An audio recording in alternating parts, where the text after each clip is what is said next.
Ave Cristo, pelo Espírito Emmanuel.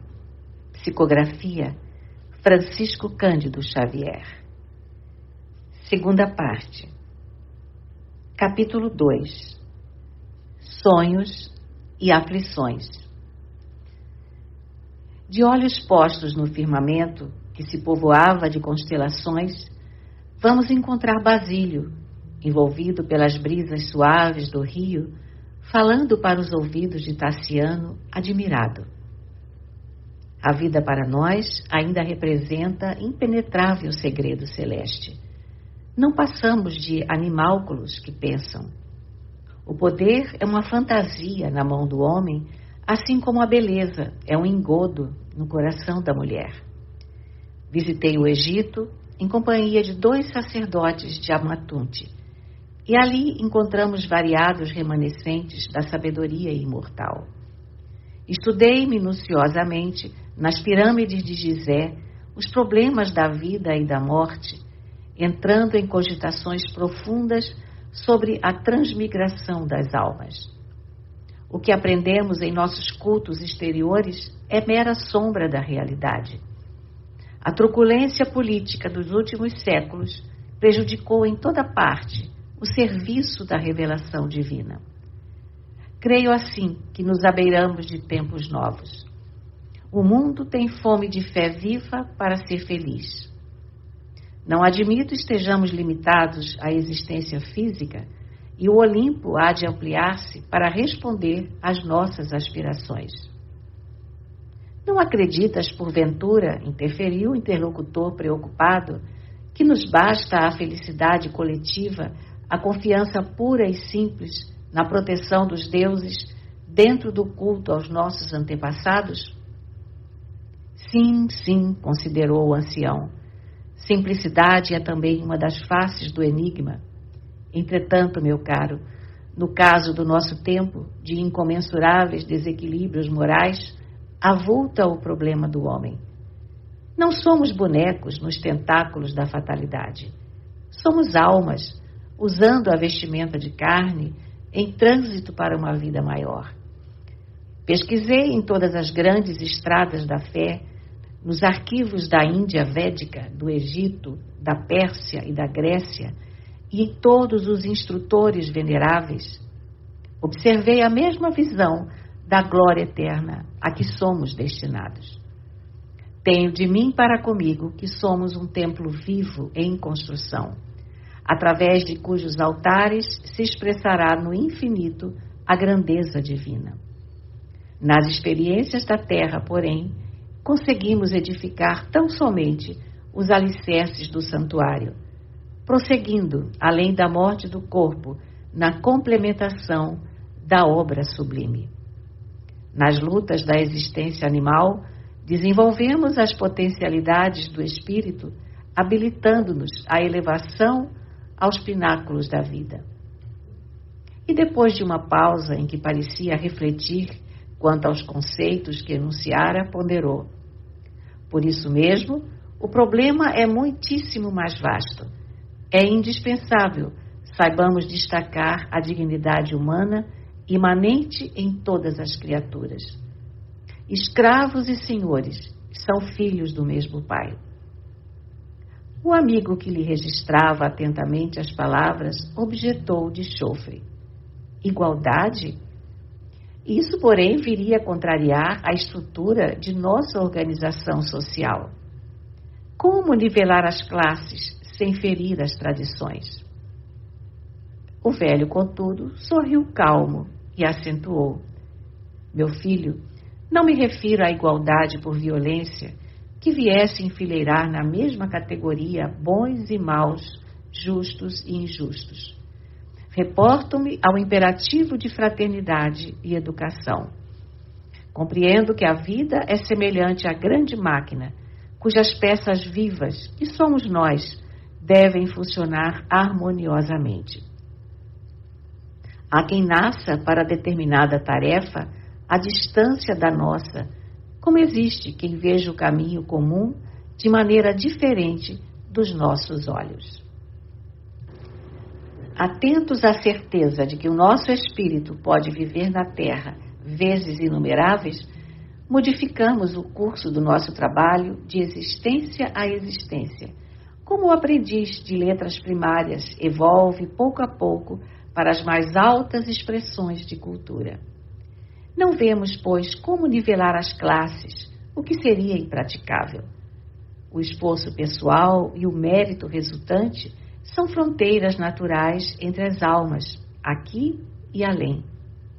A hierarquia existirá sempre como sustentáculo inevitável da ordem.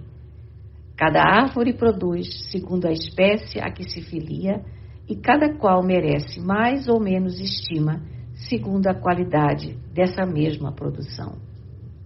Substituamos assim as palavras senhores e escravos por administradores e cooperadores e talvez atinjamos o necessário equilíbrio em nosso entendimento. Buscando suavizar o diálogo, o ancião fez pequeno intervalo e acrescentou sorridente: precisamos de mais humanidade para sermos realmente humanos.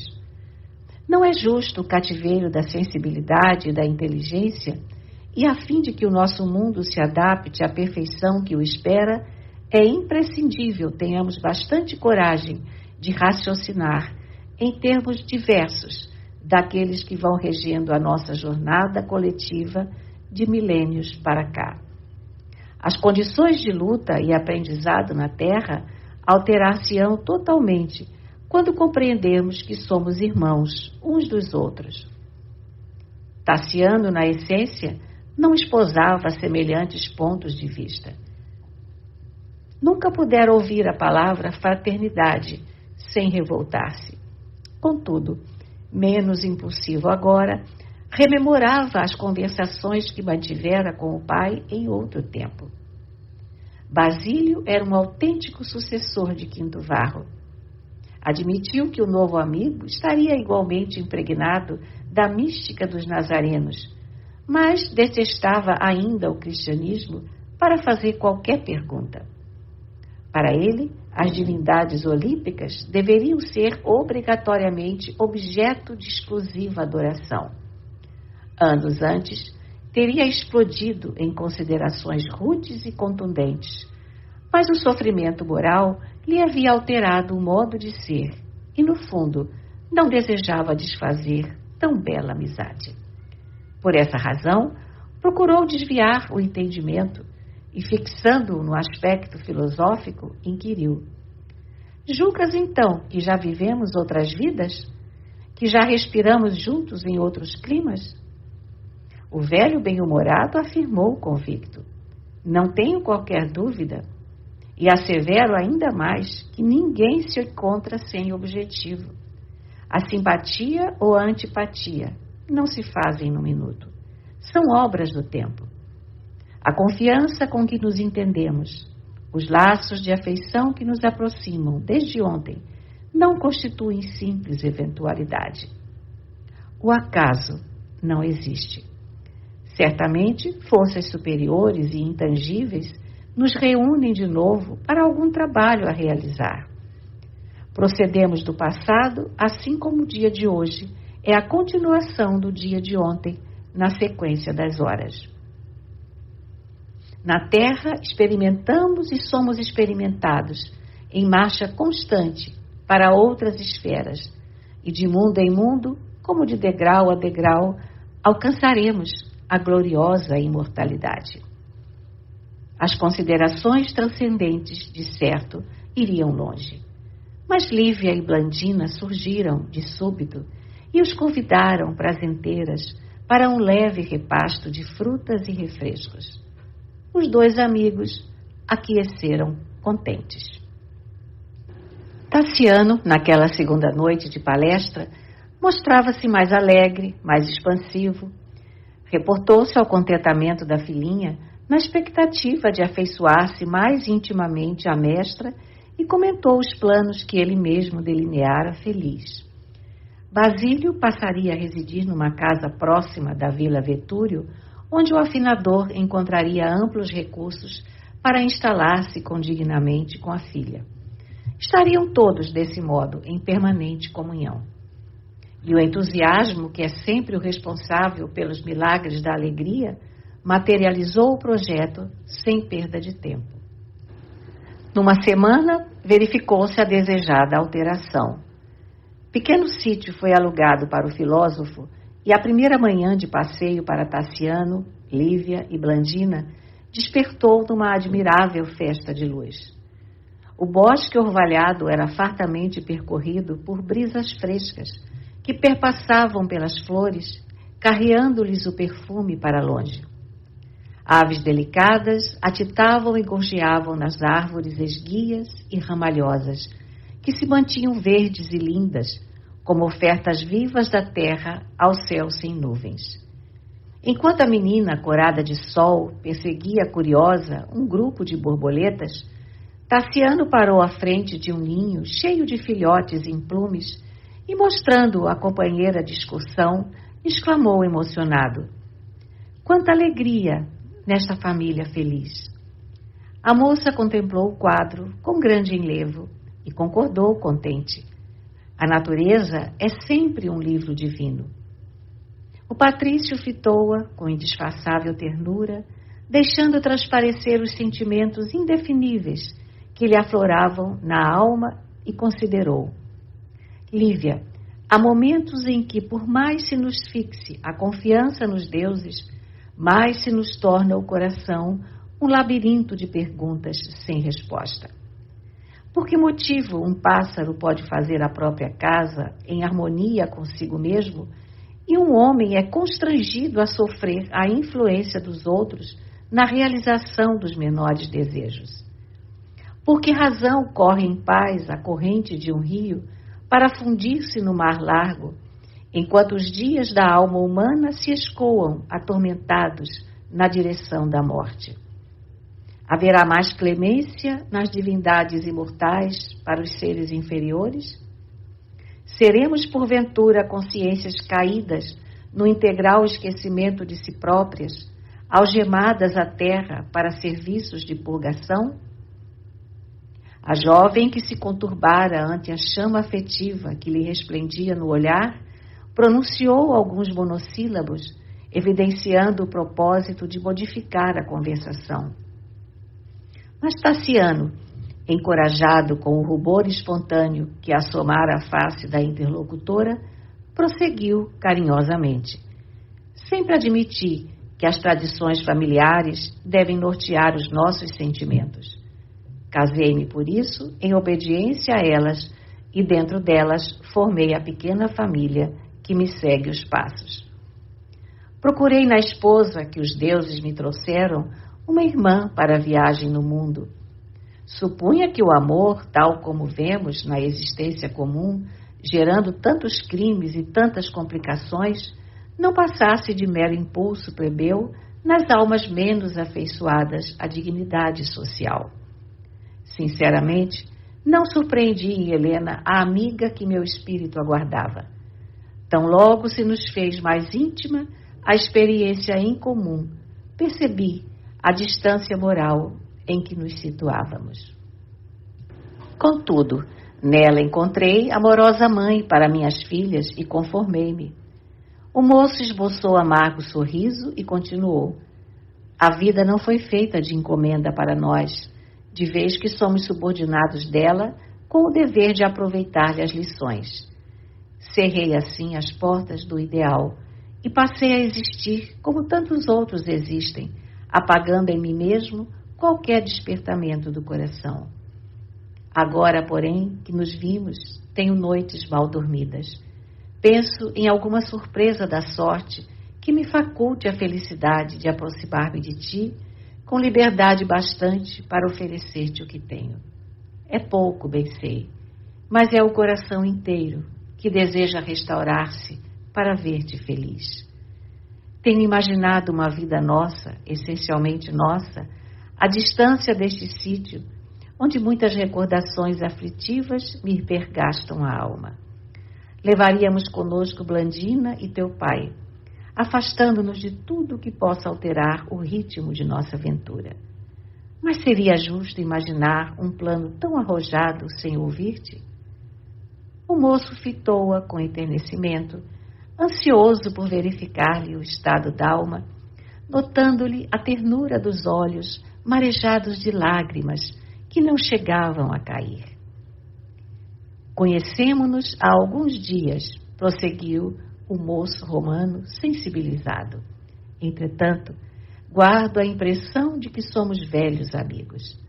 Minha esposa e a primogênita, que se afinam imensamente uma com a outra, demorar-se-ão largo tempo em Roma.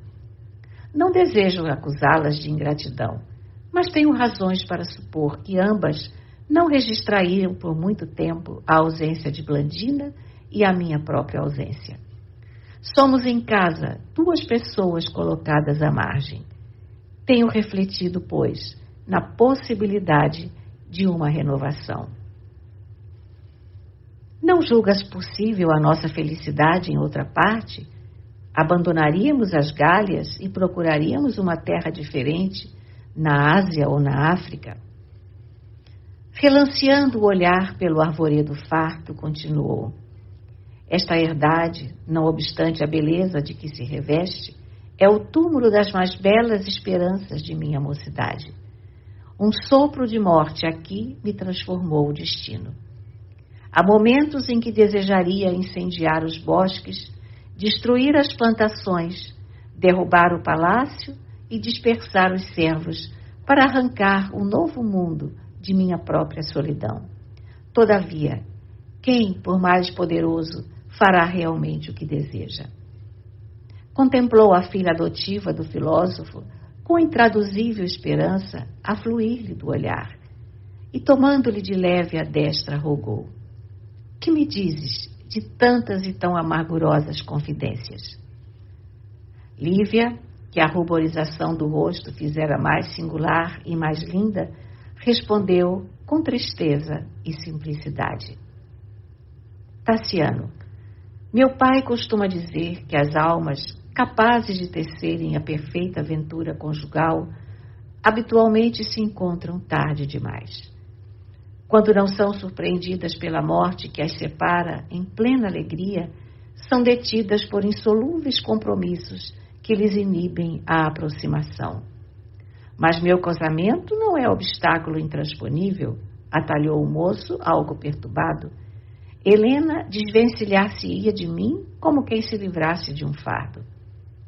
A moça, contudo, embora serena, acentuou com amargura. O grilhão não pesa, entretanto, somente numa das conchas da balança. Eu também sou casada. O interlocutor sentiu que uma onda de frio lhe gelava o coração, mas permaneceu firme à escuta. Quando meu pai se referiu aos dissabores que nos defrontaram em Massília, reportava-se ao meu inquietante problema pessoal. A moça fez pequena pausa, dando a ideia de quem acordava a memória, e prosseguiu. Há quase 2 anos houve em Massília uma festa ostentosa em homenagem ao patrício Aulo Sérgio Turiano, de passagem pela cidade. Instado por amigos, meu pai permitiu que eu me incumbisse de vários números musicais na noite de maior regozijo público. Nessa ocasião, conheci Marcelo Volusiano, um homem que de imediato se interessou por minha companhia e que em poucos meses se fez meu esposo. Meu pai sempre alegou a necessidade de conhecer os antecedentes antes de formular a sua aprovação ao matrimônio. Todavia, sentindo-se idoso e enfermo, procurou satisfazer aos meus anseios de moça, porquanto eu não alimentava qualquer dúvida quanto à correção do rapaz que me despertara para as alegrias do amor. Ele asseverava proceder de nobre família, com recursos suficientes para garantir-se em variados negócios, e aparentava tanta prosperidade financeira que não vacilei em aceitar como verdade pura as informações com que se nos fazia conhecer. Marcelo, porém, logo após o matrimônio, mostrou-se irresponsável e cruel. Desapareceram dele os modos aristocráticos do amigo de Aulo Sérgio.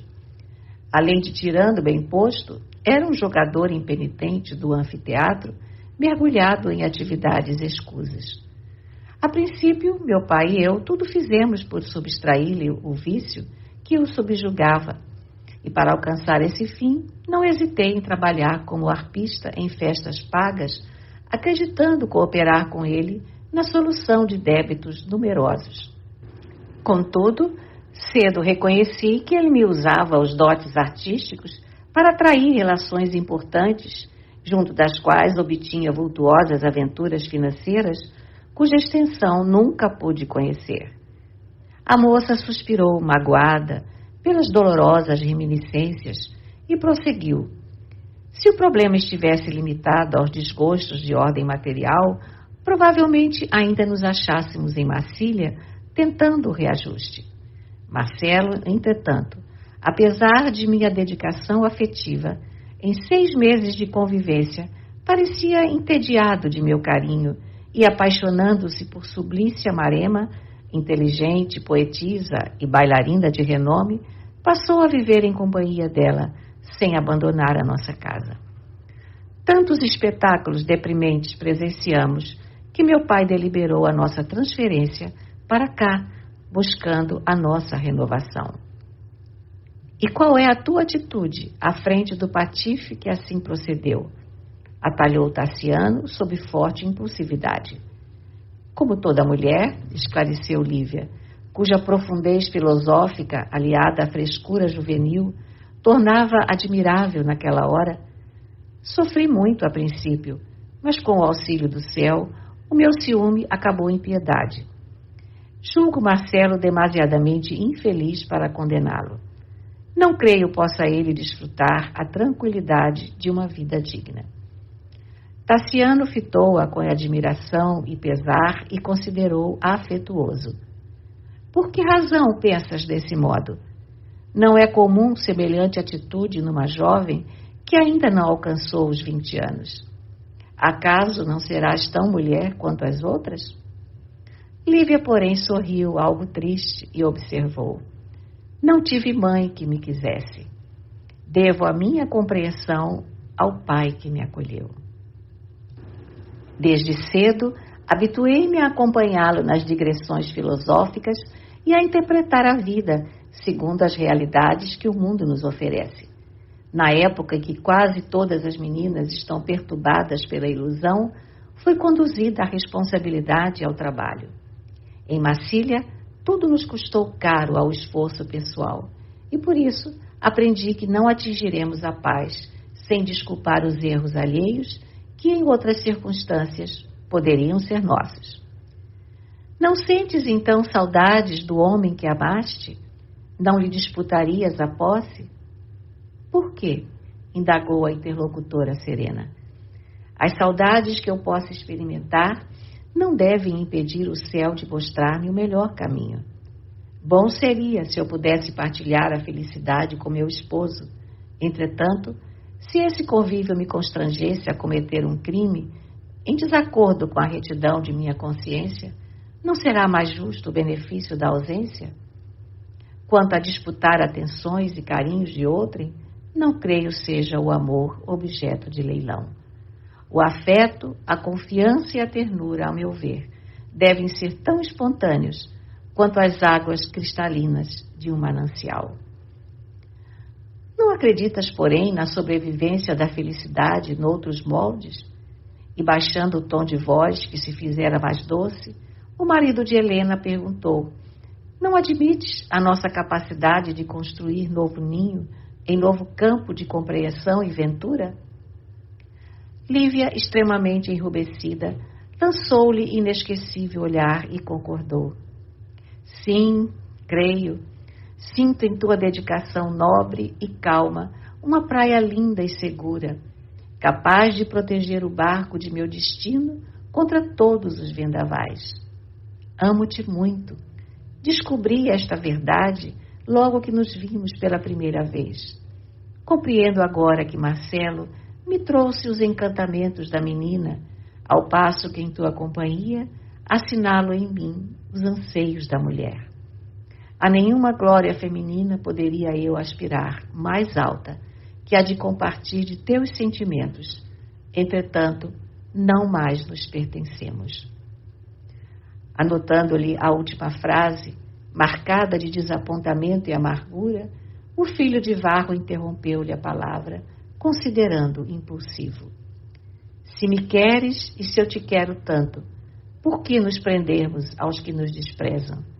Renovaremos a própria sorte, seremos felizes. Teu pai entender-nos-á. Lívia desatou o pranto de emotividade que lhe dominava o coração e falou em voz entrecortada. Possuis, ligada ao teu nome, a esposa que te premiou com 2 filhinhas. Minha esposa? Ponderou o interlocutor inquieto. E se eu te dissesse que ela não encontrou em mim o homem que esperava? E se eu te afirmasse, com provas inequívocas, que ela se consagrou a outra espécie de amor? A moça suspirou, aflita, e comentou: não duvido de teus informes. Contudo, o tempo e o espírito de sacrifício podem modificar a situação. E, indicando a menina que brincava distante, acrescentou com firmeza: Blandina é também um amor que confia em nós. Se adotássemos uma conduta igual à daqueles que nos ferem, talvez lhe envenenássemos irremediavelmente o coração. De que nos valeria arrebatá-la aos braços maternos? Estaria presa em espírito a estas árvores da sua primeira infância. A separação lhe faria ver uma heroína inolvidável na mãezinha que lançaríamos com o nosso gesto ao menosprezo e à devoção que desejaríamos dela receber, pura e simples. Provavelmente estaria transformada em desconfiança e dor. Se algum dia deve provar o fel da verdade, que o cálice de angústia lhe seja imposto por outras mãos. Tassiano fitou a pequena de longe e calou-se, de voz embargada pela comoção. Estaremos juntos, esclareceu a moça, reanimando-o. O amor, acima de tudo, é entendimento, carinho, comunhão, confiança, manifestação da alma que pode perdurar sem qualquer compromisso de ordem material. Encontrar-nos-emos em Blandina, que será nosso ponto de referência afetiva. Os dias passarão sobre nós como vagas de beleza e esperança. E quem sabe o futuro? Talvez o tempo. Antes, porém, que pudesse terminar a frase, a menina alcançou-os com belo sorriso a oferecer-lhes soberbo ramo de gerânios encarnados. O genitor refugiou-se no silêncio e a pequenina dominou a conversação, contando graciosas aventuras. Daí a instantes, o trio retomava o caminho de volta. No átrio da modesta casa que passara a habitar, Basílio aguardava-os com visíveis sinais de impaciência. Em reduzidas palavras, deu conta da preocupação que o afligia. Marcelo aparecera inesperadamente. Lívia empalideceu e tentou com delicadeza evitar um encontro entre os 2 homens. Todavia, Tassiano, de semblante nublado, resolveu entrar e conhecê-lo de perto. O rapaz, que se abeirava dos 30 anos, era alto, de compleição elegante, mostrando formosa cabeleira a emoldurar-lhe os olhos móveis na fisionomia enigmática. Abraçou a esposa com alegria, como se nada houvesse acontecido de grave entre os 2, e saudou Tassiano efusivamente, chegando a desconcertá-lo. Parecia até satisfeito em observar a mulher em companhia de um amigo novo, como quem se aliviava de um fardo na consciência. Em minutos, relacionou o objetivo da viagem que o trazia. Viera a Leão acompanhando alguns cantores de renome que se destinavam a grandes exibições artísticas. Entretanto, acrescentava ele, talvez para prevenir indiretamente a esposa, não podia demorar-se. Diversos companheiros aguardavam-lhe o regresso em Viena. Uma bela festa em casa de Tito Flúvio, abastado patrício de suas relações, compelia-o a retorno imediato. O pai de Blandina percebeu no recém-chegado um espírito inteiramente diverso da família que se afeiçoara. Marcelo era turbulento, exibicionista, paurador. Dava a ideia de um menino inteligente a brincar de viver. Não apresentava no verbo fácil qualquer frase que denotasse madureza de raciocínio. Trazia a mente apaixonada pelos assuntos do anfiteatro, do qual era frequentador inveterado. Sabia o número de feras enclausuradas nas jaulas de Massília, quantos gladiadores podiam ali brilhar na arena e quantas bailarinas viviam na cidade, dignas do aplauso público, mas ignorava o nome de quem governava a próspera Gália Narbonense, onde vivia, e desconhecia completamente as suas indústrias e tradições. Tassiano, que o escutava a princípio com disfarçado rancor, depressa lhe reconheceu a fatuidade e passou a examiná-lo com mais calma e menos severidade. No fundo, porém, sentia-se aborrecido. Aquele visitante inesperado era um trambolho no caminho. Se pudesse, exilá-lo-ia no fim do mundo. A ideia de liquidá-lo em alguma emboscada bem feita agitou-lhe o pensamento. Contudo, não nascera com a vocação de assassino e por isso expulsou a tentação que se lhe insinuava na cabeça. Não vacilaria, porém, na mobilização de todos os recursos para afastá-lo. Enquanto Marcelo se detinha, loquaz, na descrição das próprias bravatas, o filho de Varro refletia sobre a melhor maneira de empenhar amigos no afastamento do intruso. Absolutamente distanciado da conversação, imaginava como desterrar o marido de Lívia para algum ponto remoto. Não lhe suportaria a presença, removê-lo-ia a qualquer preço. Foi quando o próprio Marcelo lhe ofereceu o ensejo desejado, exprimindo o propósito de voltar a Roma. Sentia-se asfixiado por dificuldades financeiras. Só a grande metrópole lhe facultaria lucro fácil à altura de sua expectativa. Tassiano surpreendeu a brecha que buscava, mostrou radiante expressão no rosto e esclareceu que podia apresentá-lo a Cláudio Lício, sobrinho do velho Eustásio, que a morte já havia levado e que em Roma se fizera acatado na organização e direção de jogos no circo. Crescera em Leão, de onde partira demandando aventuras coroadas de êxito, e fizera-se bem quisto de muitos políticos que lhe não negariam cooperação e favor. Marcelo, de certo, encontraria excelente colocação para os seus dotes intelectuais, orientando artistas diversos. Havia tanta segurança na palavra do novo amigo que o genro de Basílio, entusiasmado, lhe aceitou a proposta sem hesitar. Expressiva mensagem foi escrita. O filho de Quinto Varro pedia ao companheiro de mocidade ocupasse o recomendado em algum encargo rendoso e condigno. Lida a carta, Marcelo prorrompeu em bombásticos agradecimentos e, sem qualquer consideração para com a mulher e para com o sogro, decidiu a viagem para Viena no mesmo dia. Prometeu retornar em breve a fim de combinar com os familiares quanto ao futuro. Referiu-se às virtudes da companheira como se devesse alimentar-lhe o carinho à custa de elogios e afirmou ao velho 1000 protestos de amizade e admiração. E a afeição de um pássaro inquieto, feliz por ver-se livre, despediu-se ruidosamente, descendo com outros amigos para a cidade próxima. Começou então para a Vila Vetúrio, famoso período de harmonia e restauração. 3 noites por semana, o palácio era brilhantado com música primorosa e conversação sadia. Enquanto Lívia e Blandina cantavam ao som de harpas e alaúdes, Tassiano e Basílio comentavam Hermes e Pitágoras, Virgílio e Ulpiano em preciosos torneios de inteligência.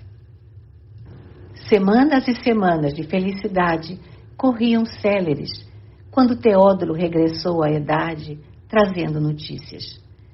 Helena dirigia ao esposo longa carta, comunicando-lhe a determinação de permanecer em Roma por alguns meses, não só para satisfazer ao genitor doente, como também para solucionar o problema da filha. Galba, fatigado de prazeres, parecia disposto a desposar Lucila. Era simples questão de tempo. Tassiano não prestou maior atenção ao assunto e passou a dispensar ao preposto de Opílio glacial tratamento. Teódoro percebeu-lhe a frieza e jurou vingar-se.